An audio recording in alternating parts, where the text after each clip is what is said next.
Welcome to regular வீட்டு சமையல்.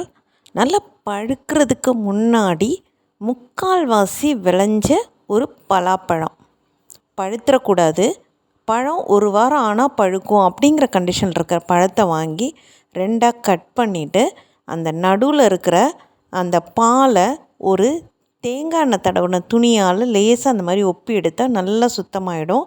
உள்ளே இருக்கிற சுளைகளை தனித்தனியாக எடுக்கிறதுக்காக எகெயின் நம்ம இதை பீஸ் பண்ணிவிட்டு இதை ரொம்ப சின்னதாக ஒரு குவார்ட்டர் பீஸ், அதாவது இந்த பாதியை ரெண்டாக கட் பண்ணி அதில் கட் பண்ணுற பாதியை எகெயின் ரெண்டாக கட் பண்ணிவிட்டு நம்ம அந்த சென்டரில் இருக்கிற அந்த சதை பகுதி மாதிரி இருக்கும் சென்டரில், அதை நல்லா சீவி எடுத்துட்டோம் அப்படின்னா நமக்கு சுளைகளை அழகாக கையிலே நம்ம சுளைகளை ஒன்று ஒன்றா எடுத்துடலாம். இந்த சொலை நல்லா பெரிய பெரிய சொலையாக இருந்துச்சு. அந்த சென்டர் பார்ட் நல்லா சீவி எடுத்துட்டோன்னா ஈஸியாக வந்துடும். இப்போ சுளைகளை நம்ம எடுத்தோம் அப்படின்னா நல்லா பெரிய பெரிய சுளைகளாக இருக்குது, நல்லா மொத்தமாகவும் இருக்குது. ஏன்னா பழுத்தாக தான் அந்த சுளையோட திக்னஸ் கொஞ்சமாவது குறையும். பார்த்திங்கன்னா நல்லா பெரிய சொலை. இது மாதிரி எல்லா சுளைகளையும் தனித்தனியாக உதுத்து எடுத்ததுக்கு அப்புறமா சொலையோட அடிபாகத்தில் ஒரு மொத்தமான பீஸ் இருக்கும், அதை கட் பண்ணி எடுத்துகிட்டு நல்லா சென்டராக கோடு போட்டு இது ரெண்டு பக்கமும் சொலையை நல்லா பிரித்து நம்ம எடுத்துக்கலாம். சென்டரில் நம்ம பலாக்கொட்டை, அது மேலே ஒரு பிளாஸ்டிக் மாதிரி கோட்டிங் இருக்கும். இந்த மாதிரி நம்ம சொலையை தனியாக உடச்சி எடுத்ததுக்கப்புறம் அந்த பலாக்கொட்டையை எடுத்துட்டு அந்த பிளாஸ்டிக் மாதிரி கோட்டிங் இருக்கிறதையும் நம்ம எடுத்துட்டு இதை நல்லா சுத்தம் பண்ணிக்கலாம். இதே மாதிரி எல்லா பலாசுளைகளையும் நம்ம இதே மாதிரி க்ளீன் பண்ணி எடுத்துக்கணும். அதுக்கு முன்னாடி நம்ம உள்ளே எல்லாம் க்ளீன் பண்ணிவிட்டு இந்த மாதிரி ஒரு நைஃப் வச்சு ஒரு தின்னான ஸ்லைசஸாக அதை லெங்க்த்தியாக நம்ம கட் பண்ணிக்கணும். இப்போ எல்லா பலாசுளைகளையும் இதே மாதிரி க்ளீன் பண்ணிவிட்டு இதே மாதிரி தின்னாக ஸ்லைசஸாக கட் பண்ணி எடுத்து வச்சிடலாம். இதை இந்த அளவுக்கு திக்னஸ் இருந்தால் தான் நமக்கு எண்ணெயில் பொரிஞ்சு வரும்போது கிறிஸ்பினஸ் நல்லாயிருக்கும். எல்லாத்தையும் நம்ம இந்த மாதிரி சீவி எடுத்துட்டோம்.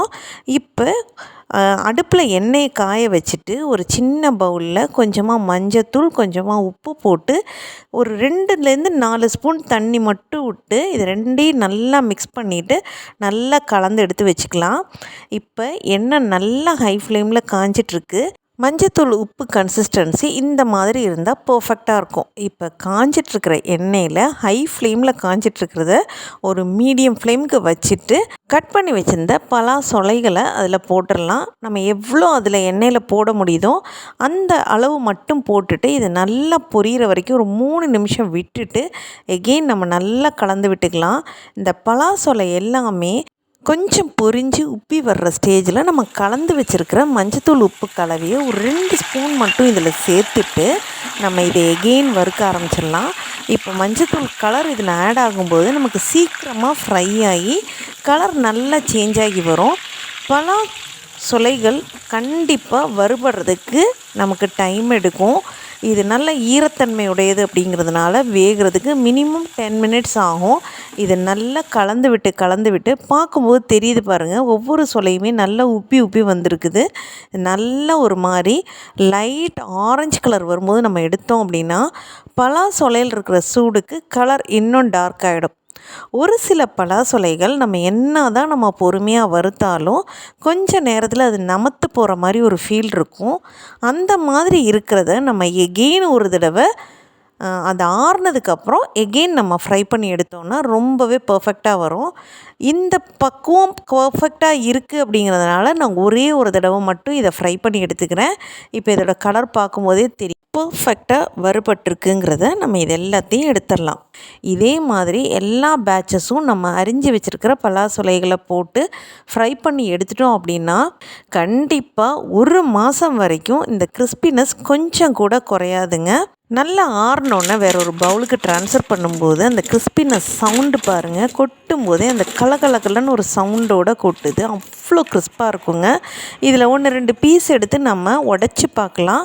பார்த்திங்கன்னா நல்லா உப்பி லைட் கலராக இருக்கிறதும் நல்லா கிறிஸ்பாக இருக்கும். அதே மாதிரி கொஞ்சம் கலர் நல்லா சேஞ்ச் ஆனதும் அதே மாதிரி நல்லா கிறிஸ்பாக இருக்கும். நல்ல தூளாக பொடியும். நீங்களும் இந்த சீசனில் இதே மாதிரி ஒரு தடவை ட்ரை பண்ணி பாருங்கள். வீடியோ பிடிச்சிருந்தா லைக் பண்ணுங்கள், ரொம்ப பிடிச்சிருந்தா ஃப்ரெண்ட்ஸோடு ஷேர் பண்ணுங்கள். உங்கள் ஃபீட்பேக்கை கமெண்ட்டாக சொல்ல மறந்துடாதீங்க. தேங்க்ஸ் ஃபார் வாட்சிங்.